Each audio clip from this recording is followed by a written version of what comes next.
What if I told you there was once a king so dazzling in his youth that Europe called him the Golden Prince, yet by the end of his reign, his body was so diseased, bloated, and putrid that even his coffin could not contain him? This is not folklore. It is the real story of Henry VIII, the monarch who went from radiant Renaissance prince to rotting tyrant. Tonight, we unravel the secrets behind his transformation, his injuries, his paranoia, his cruelty, and the explosion of his corpse that horrified England. And if you dare to look deeper into the darkness of history, make sure to subscribe now, because what comes next will disturb you more than legend itself. At 18 years old, Henry VIII seemed destined for greatness. He was tall, athletic, a lover of music and poetry, fluent in 4 languages, and celebrated as the handsomest king in Europe. His auburn hair caught the light like spun gold, and courtiers whispered that he was the very embodiment of chivalry. He hunted tirelessly, jousted with ferocity, and danced through endless nights of revelry. To foreign ambassadors, he was not merely a king, he was the very symbol of Renaissance glory. But even in those early years, shadows lurked behind the golden facade. Henry inherited not just a crown, but the pressure of a fragile dynasty. His father, Henry VII, had clawed the throne after years of civil war, and the Tudor line was new, unsteady, and desperate for legitimacy. The young king bore the crushing weight of expectation to secure heirs to command respect, to dazzle the courts of Europe. Every smile he offered, every joust he won was shadowed by a dynasty's survival. History, however, is not kind to perfection. For what seemed like a radiant beginning would soon unravel into tragedy. Beneath the velvet and gold, Henry's flaws began to fester: his vanity, his need for control, his deep-seated fear of weakness. Those flaws, once magnified by pain and unchecked authority, would transform him into something monstrous. It would take only one accident to ignite the descent, one brutal impact that changed the fate of a kingdom forever. On January 24th, 1536, Greenwich Palace echoed with the thunder of hooves.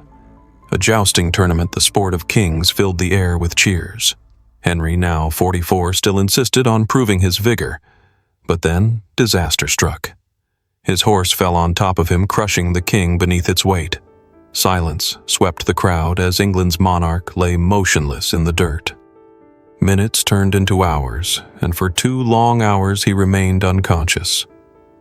In an age when even brief unconsciousness could mean death, the court believed they were watching a kingdom unravel. Modern medical scholars believe Henry suffered a severe traumatic brain injury, damaging the frontal lobe, the very region that governs impulse, empathy, and judgment. Before 1536, Henry had been strict but measured. Afterward, his reign was marked by paranoia, violent outbursts, and cruelty without reason. The king, who once charmed Europe with poetry, would now sign death warrants with cold ease. His personality had shifted forever, as if something inside him had cracked beyond repair. But the jousting accident did more than wound his mind. It tore open an old injury on his leg, a varicose ulcer that never healed. What began as a painful sore became a festering nightmare. The court physicians tried everything: ointments, bandages, and when all failed, they turned to cauterization. Red-hot irons pressed against living flesh, filling the chambers of the palace with the sickening stench of burning meat. Courtiers covered their faces with perfumed handkerchiefs, yet the odor of decay clung to the air like a curse. Pain became Henry's constant companion. Once a tireless hunter, he now struggled to walk across a room.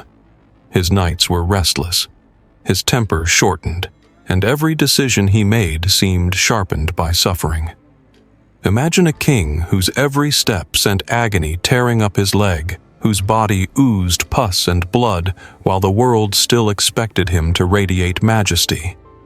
His body betrayed him, and in turn he betrayed his people, lashing out with cruelty to mask his own weakness. This agony twisted his mind into obsession. He filled his chambers with strange remedies, powdered pearls for melancholy, ground narwhal tusks, passed off as unicorn horn, and moss scraped from human skulls for seizures.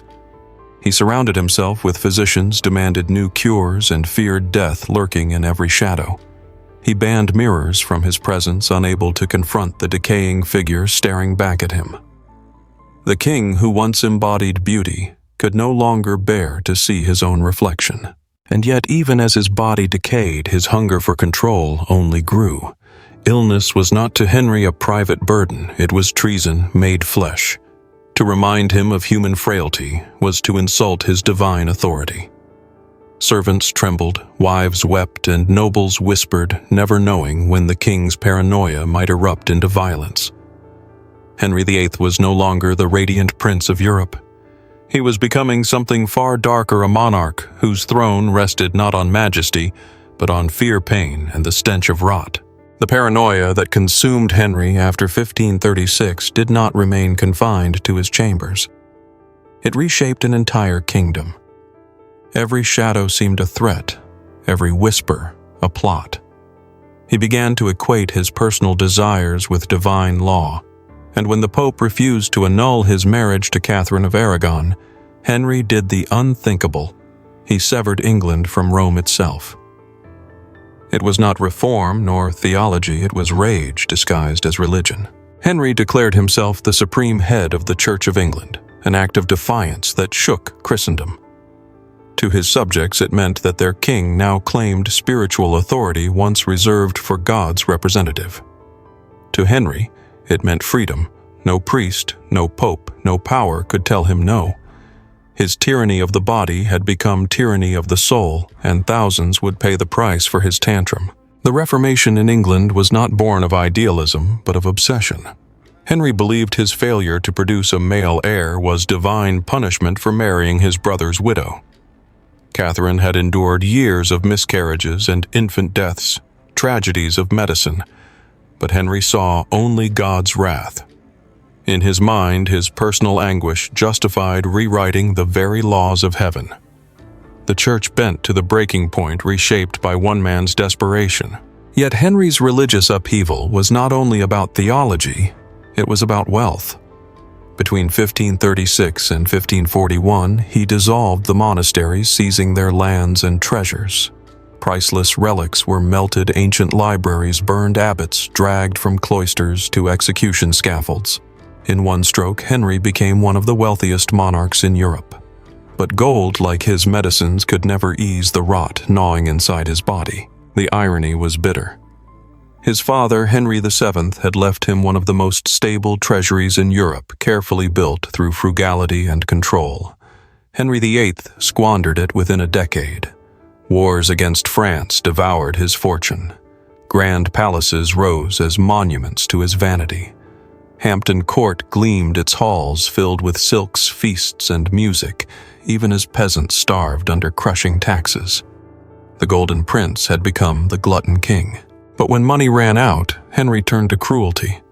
The infamous amicable grant of 1525 was nothing more than forced taxation, and it nearly drove the realm to rebellion.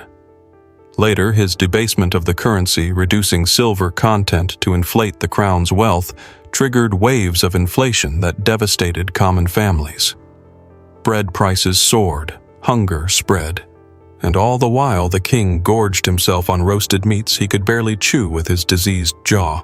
As his body swelled, so too did his image. Henry understood the power of spectacle before propaganda had a name. He commanded Hans Holbein to paint him not as the broken man he was, but as a colossus. Legs, spread wide shoulders, broad codpiece, enormous. In truth, the ulcers on his legs were hidden beneath thick fabrics, his torso padded with horsehair, his stance manipulated by artistic trickery. Yet ambassadors trembled before this portrait, believing they saw a giant. His codpieces grew so exaggerated that they bordered on parody. Stuffed with sawdust and reinforced with whalebone, they were grotesque symbols of virility, a mocking theater of masculinity from a king who could barely walk. His wardrobe contained over 2,000 garments, his signature sprawled across parchments in enormous flourishes designed to mask his trembling hands. Even as his flesh decayed, his ego demanded spectacle. But beneath the velvet and gold, real women suffered. Catherine of Aragon, Henry's first wife, was cast aside after 24 years of marriage, forbidden even to see her daughter. Anne Boleyn was condemned on fabricated charges, forced to watch her friends executed before her own death. Jane Seymour, who gave him the son he craved, died of childbed fever and was mourned not as a wife, but as a vessel. Anne of Cleves survived humiliation by bowing to his will while young Catherine Howard was executed for the crime of teenage indiscretions. Only Catherine Parr endured by becoming his nurse more than his queen. 6 wives, 6 lives shattered in the wake of Henry's paranoia. Their fates were bound not by romance but by survival. For each, the price of failing to please the king was death or disgrace. And still, Henry's cruelty extended beyond the palace walls. Ordinary men and women, priests and nobles, rebels and innocents, all felt the edge of his wrath. In his 38-year reign, an estimated 70,000 were executed. That is 5 lives extinguished every single day, sacrificed on the altar of one man's pain and power. Among the most shocking of Henry's betrayals was the execution of Sir Thomas More, once his trusted friend and Lord Chancellor. More was no ordinary man. He was one of Europe's most brilliant minds, a scholar whose writings echoed through the universities of Christendom. His crime, refusing to take an oath declaring Henry as the head of the church. On July 6, 1535, More mounted the scaffold, his voice steady as he declared, "I die the king's good servant, but God's first." His blood stained the wood, and with it, Henry's reputation as a tyrant spread across Europe. Then came Thomas Cromwell, the architect of Henry's very Reformation, the mastermind who had dismantled monasteries and filled the royal treasury. For years, Cromwell had been indispensable, but when Henry's marriage to Anne of Cleves faltered, Cromwell was blamed. Arrested without warning, denied a proper trial, he was dragged to the Tower and executed in 1540. The man who had built Henry's empire of control was cut down in a heartbeat, his head raised to a jeering crowd. The king's duplicity was perhaps most infamous during the Pilgrimage of Grace in 1536, when 40,000 Northern Catholics rose in rebellion against his religious changes. Henry promised them pardons, swore he would listen, invited them to disperse peacefully, and once they had laid down their arms, he betrayed them all. One by one, their leaders were hunted, arrested, and executed. The message was clear: trust Henry VIII and you die. No one was safe, not even women of noble blood. Margaret Pole, Countess of Salisbury, was 67 years old when she was dragged to the block in 1541. Her only crime was being the mother of Cardinal Reginald Pole, who had spoken against the king from exile in Rome. The executioner was inexperienced. It took multiple strikes to kill her. Witnesses reported her stumbling across the scaffold, blood pouring down her gown before the final blow struck her down. The horror lingered a stain on England's conscience. Henry's paranoia knew no limits. In 1538, a group of nobles were accused of conspiring what might happen if the king died without a male heir. The evidence was laughably thin. Mere speculation whispered in private chambers, but it was enough. Henry Courtenay, Marquis of Exeter, and several others were executed for treason. In Henry's England, to imagine a future without him was itself a crime punishable by death, and as his body failed, his cruelty deepened. By the 1540s, he could no longer ride into battle, no longer lead hunts across the countryside. His legs swelled, ulcerous and pus-filled, requiring contraptions to move him between rooms. The smell clung to him thick and inescapable. Servants wept at the thought of dressing him for the task meant enduring both his stench and his temper. He was not just a king, now he was a decaying giant whose rage filled every chamber. On January 28, 1547, death finally came for Henry VIII. But even in death, his body was defiant, grotesque.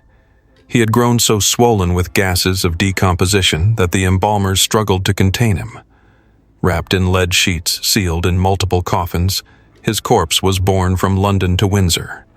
Yet during the overnight stop at Sion Abbey, Something unthinkable occurred. The coffin burst. His remains spilled across the floor, the stench overwhelming.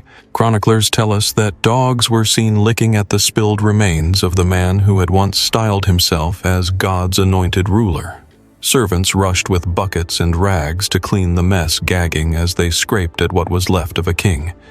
It was a scene of horror and symbolism. England's most powerful monarch reduced to carrion, his body desecrated not by enemies but by his own corruption. Even his burial could not escape this grotesque legacy. His vault at St. George's Chapel, Windsor, had to be reinforced to contain what was left of him. And when it was opened in 1813, investigators found evidence of the coffin's explosion, confirming what many had dismissed as mere rumor. The reality was undeniable. Henry VIII, in death as in life, could not be contained. His body had turned against him, and his legacy was one of ruin. He had believed he was securing a dynasty, yet his son Edward VI would die at 15. His daughter Mary's reign would drown in persecution, and only Elizabeth I's 45 years of rule salvaged the Tudor line. Henry's dream of glory ended in bankruptcy, division, and terror. The Golden Prince had become a nightmare king, a warning carved into history itself that unchecked power mixed with pain and paranoia produces not greatness, but horror. Henry VIII's tragedy was not simply that he suffered, but that he wielded the power to make others suffer alongside him. Millions endure chronic pain, head injuries, and even diabetes without becoming tyrants.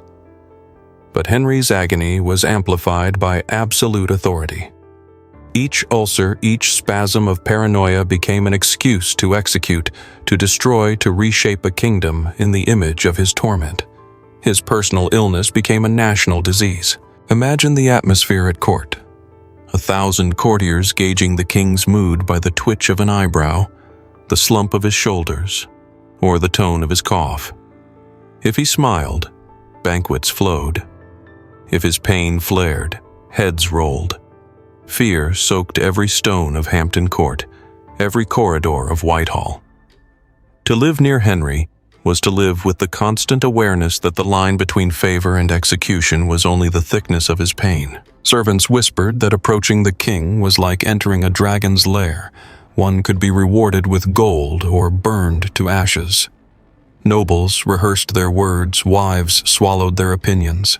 Ambassadors crafted letters as carefully as if each word were weighed on a scale of life and death. This was not governance. It was terror cloaked in silk and ceremony. And yet Henry still believed he was God's chosen vessel. Each victory in court, each signed execution he framed as divine will. His justification for cruelty was not madness alone, but a twisted theology.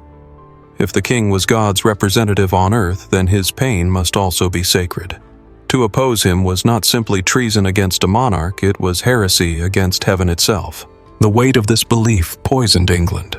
Monasteries, once sanctuaries of learning and charity, were razed. Pilgrims watched in horror as centuries-old relics were carted away and melted.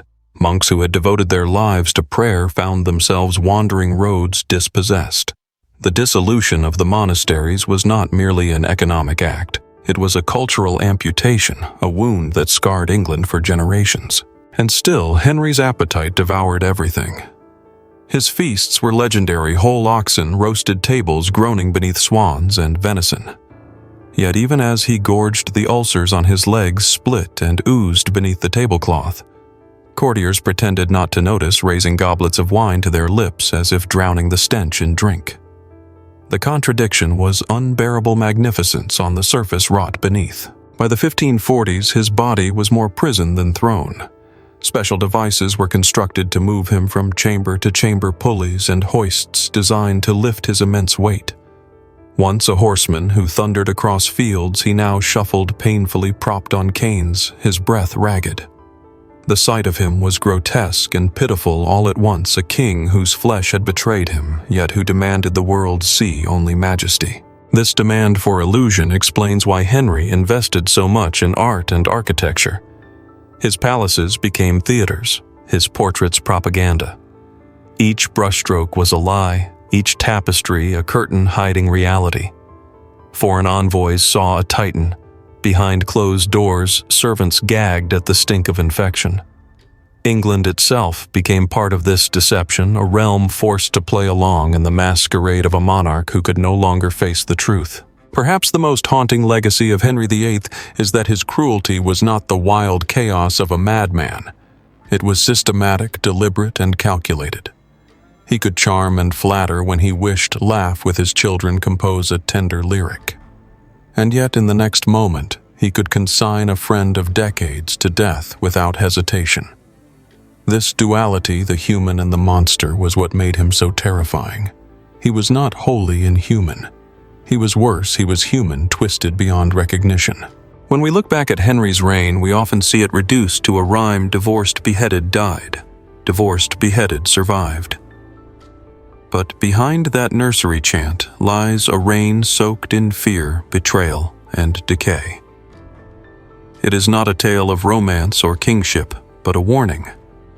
For Henry VIII's story is not only about how a man fell, it is about how unchecked power magnifies every flaw, every wound, every whisper of madness until the entire kingdom bears the scars. The most grotesque irony of Henry VIII's life was that the man who feared weakness above all else became a symbol of decay.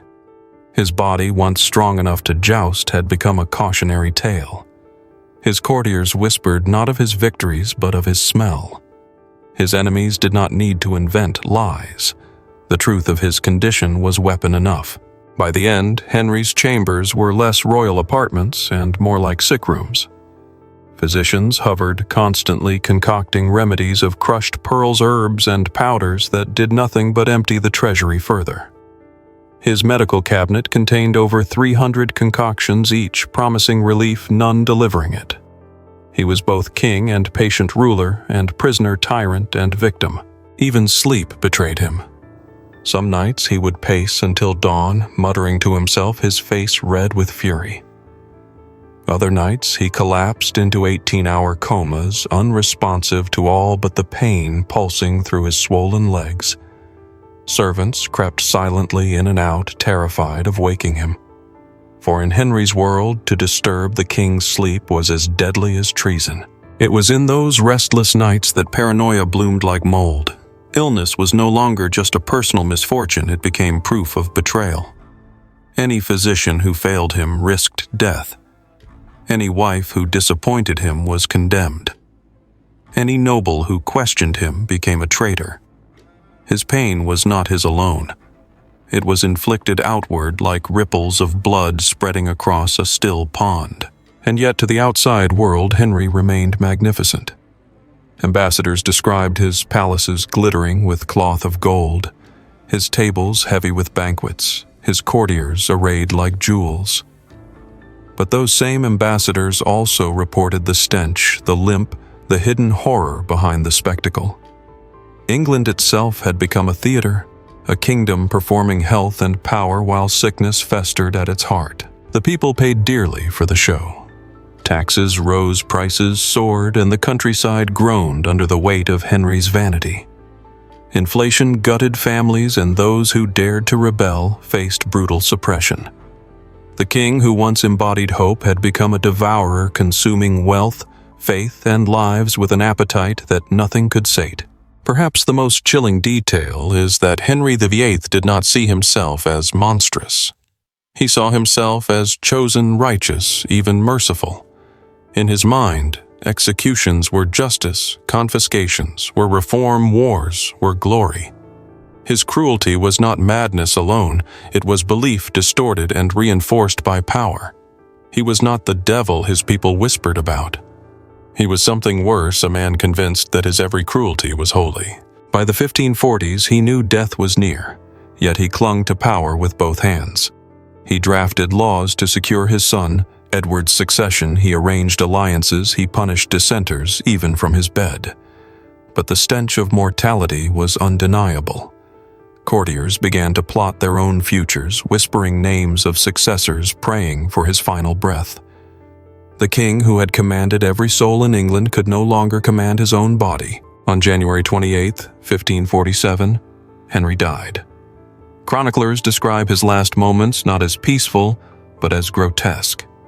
His confession had to be taken from across the room because the smell of his ulcers was unbearable. His breath rattled, his body swollen, his flesh failing.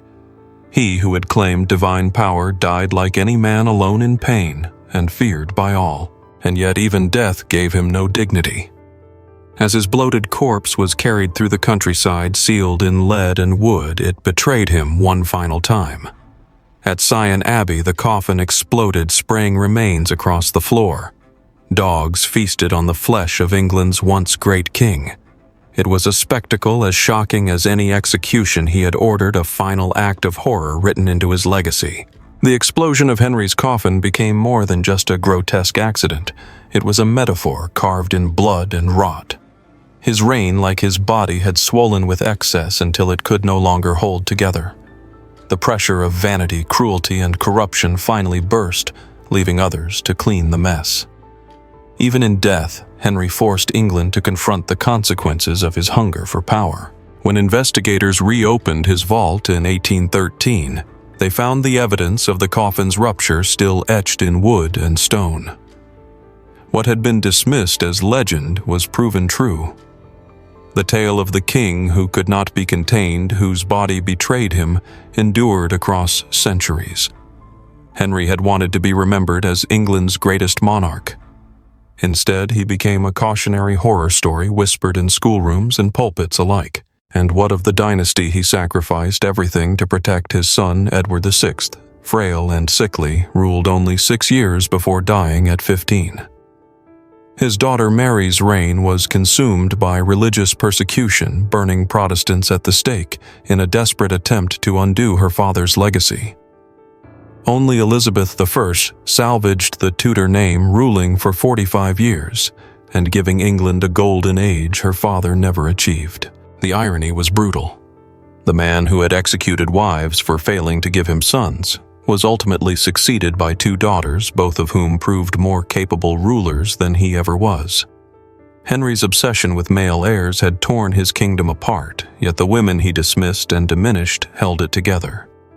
The dynasty he feared would vanish was preserved not by his will, but by the very people he underestimated. In the centuries since, historians have debated Henry's transformation.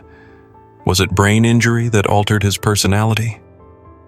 Was it diabetes, gout, or hormonal disorders that fueled his rages? Or was it simply the intoxication of absolute power that corroded whatever goodness once lived within him? The medical evidence is compelling, but it cannot excuse the cruelty that followed. Because millions endure pain without slaughtering their neighbors. Millions suffer trauma without rewriting religions. Millions face decay without dragging entire nations into ruin. Henry's suffering was real, but his power made it catastrophic. His personal torment became public policy, and his paranoia reshaped the lives of every man, woman, and child in England. The story of Henry VIII is not just the story of one king. It is the story of how unchecked power magnifies weakness into tyranny. His ulcers were not merely medical, they were political wounds that bled into every corner of his realm. His paranoia was not confined to his bedchamber. It became law. His cruelty was not private. It was national. This is why Henry VIII still haunts us. We see in him the danger of leaders who cannot accept their own fragility. We see the horror of rulers who mistake their pain for divine right. And we see the destruction that follows when no one dares to say no. The grotesque image of his exploding coffin is not just a historical curiosity, it is a warning still relevant today. For history repeats itself in whispers and shadows. Every time a leader hides decay behind gold, every time cruelty is justified as divine, every time a nation is forced to bow to one man's suffering, Henry's ghost walks again. The Golden Prince who became a monster is not buried in Windsor. He lingers, a reminder of what happens when power rots from within. So remember, this Henry VIII story is not only about the past. It is about us, about the choices societies make when they place unchecked authority into fragile hands. His life began as a dazzling promise and ended as a stinking nightmare. His reign is a mirror, and when we dare to look into it, we must ask, what horrors are we willing to ignore today? Henry VIII's downfall teaches us that power without restraint is a poison. The young prince who once charmed Europe could have become a patron of peace, art, and learning. Instead, the same authority that gave him the means to inspire gave him the means to destroy. His wounds never healed, and neither did the wounds he inflicted upon his kingdom. Think of the silence that surrounded him. Courtiers too afraid to speak, wives too terrified to protest, priests too cautious to defy him. Silence became the fuel of his tyranny. Each unspoken truth, each fearful bow gave him more room to indulge his paranoia. In the end, his court was less a center of government than a stage for his insecurities played out in velvet and blood. Even his family could not escape his shadow. His daughter Mary grew into a queen consumed by religious vengeance, haunted by her father's legacy of division. Elizabeth, though stronger, ruled under the constant weight of her father's sins, forced to prove that England could survive after decades of terror. His children bore the crown, but also the scars. And yet, there is something profoundly human in Henry's story. He was not born a monster. He laughed, he sang, he loved, he dreamed. It was pain, pressure, and power that corroded him.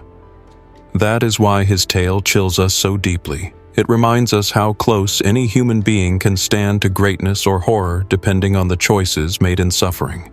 When we hear of his ulcerated legs, his paranoia, his grotesque corpse, we are repulsed. But when we hear of his early charm, his poetry, his laughter, we mourn. Henry VIII is not just the monster in the rhyme, he is the man who lost himself, and that loss dragged a nation into chaos. In this sense, his coffin's explosion was not merely a physical accident. It was symbolic justice. A reign built on spectacle and illusion ended in exposure and decay. The king who tried to hide his rot behind gold could not prevent it from spilling into the open. The dogs at Sion Abbey did not just feast on flesh, they feasted on the pretense that he was untouchable. What then is Henry VIII's legacy? A divided church, a bankrupt treasury, thousands executed, 6 wives destroyed, and a dynasty that nearly collapsed. But beyond these, his true legacy is a lesson etched in history that when power is absolute, the human flaws of one man can become the suffering of millions. Look around the world today and the echoes remain. Leaders still cloak themselves in grandeur while hiding decay. Nations still bend under the weight of egos too fragile to bear contradiction. The story of Henry VIII is not confined to Tudor England, it is a mirror we cannot turn away from. So the next time you hear the rhyme, divorced, beheaded, died, divorced, beheaded, survived, remember the truth behind it. Remember the wives who suffered, the innocents who perished, the courtiers who trembled, the kingdom that rotted. Behind the childish sing-song lies the echo of screams, the smell of decay, the silence of fear. And as the camera fades from the image of Henry's portrait, broad stance codpiece and false magnificence, let the truth sink in. He was not the titan he wanted us to see. He was a man consumed by pain, corrupted by power, undone by his own body. The Golden Prince became the rotting king, and if history teaches us anything, it is this: unchecked power always ends the same way, bloated, broken, and remembered not with reverence but with horror.